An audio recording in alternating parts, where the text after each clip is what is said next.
സമീർ നേരത്തെ പറഞ്ഞത് പ്രധാനമായി വെടിക്കോപ്പ് നിർമ്മാണം ആ ഒരു കേന്ദ്രത്തിലുള്ള കാര്യങ്ങളെ പറ്റിയായിരുന്നു.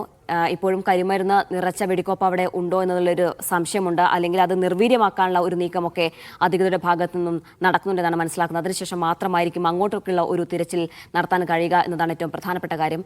ഇപ്പോൾ നൽകാൻ കഴിയുന്ന വിവരം എന്താണ്?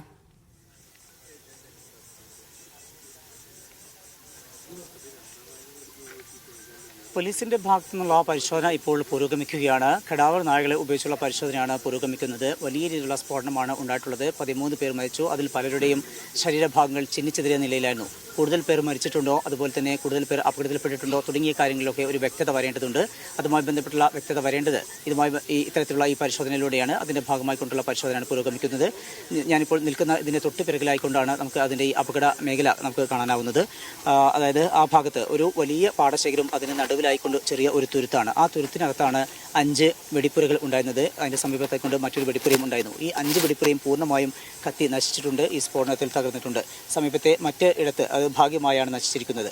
എന്നാൽ ഈ ഇടത്ത് ഈ 5 ഇടങ്ങളിലും ഇനിയും ഏതാനും ഭാഗത്ത് ഈ വെടിമരുന്നുകൾ പൊട്ടാതെ ശേഷിക്കുന്നുണ്ട്. ആ അവശേഷിക്കുന്ന വെടിമരുന്നുകൾ എപ്പോൾ വേണമെങ്കിലും അപകടം ഉണ്ടാക്കാം. അത്തരമൊരു സാഹചര്യം മുന്നിൽ കണ്ടുകൊണ്ടാണ് പോലീസ് ഉദ്യോഗസ്ഥർ അവിടേക്ക് വളരെ സൂക്ഷ്മതയോടുകൂടെ മാത്രമാണ് അങ്ങോട്ട് പ്രവേശിക്കുന്നത്. മാത്രമല്ല അവിടെ ഉണ്ടായിരുന്ന പൊതുജനങ്ങളെയും മാധ്യമപ്രവർത്തകരെയും ഒക്കെ പൂർണ്ണമായും അവിടുന്ന് മാറ്റിയിട്ടുമുണ്ട്. അതിനുശേഷമാണ് അവിടെ കേന്ദ്രീകരിച്ചുകൊണ്ടുള്ള പരിശോധന ഇപ്പോൾ നടന്നുകൊണ്ടിരിക്കുന്നത്.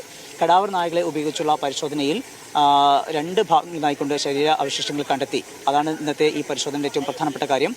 ഇനി ഈ ഭാഗത്ത് വലിയ ശരീരഭാഗങ്ങൾ ഉണ്ടോ എന്ന് കണ്ടെത്താൻ ഇപ്പോഴും പരിശോധന പുരോഗമിക്കുന്നുമുണ്ട്.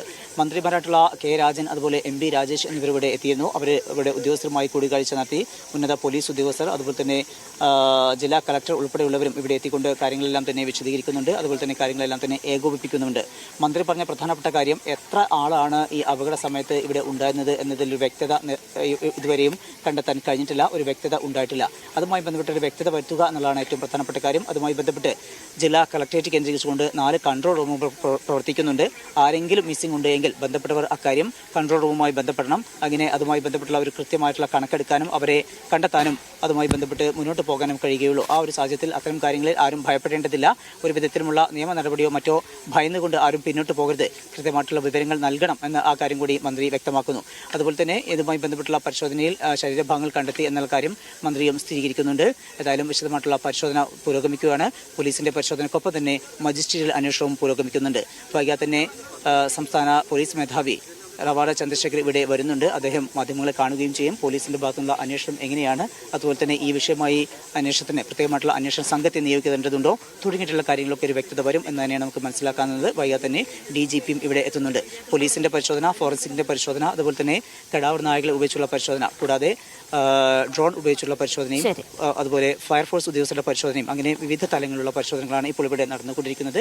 എന്തായാലും ഈ സംഭവത്തിൽ എത്ര പേർക്കാണ് അപകടത്തിൽ എത്ര പേരാണ് ഉൾപ്പെട്ടിട്ടുള്ളത് എന്നും എന്താണ് ഈ അപകടത്തിന് കാരണമെന്നും ഈ 2 കാര്യങ്ങൾ കണ്ടെത്തുക എന്നുള്ളതാണ് പ്രധാനമായും അന്വേഷിക്കേണ്ട 2 കാര്യങ്ങളാണ്. ആരൊക്കെയാണ് അപകടത്തിൽപ്പെട്ടത് എന്നുള്ള വ്യക്തമായ ഒരു കണക്ക് ലഭിക്കേണ്ടതുണ്ട്. ഒപ്പം തന്നെ എന്താണ് അപകട കാരണം എന്നതും.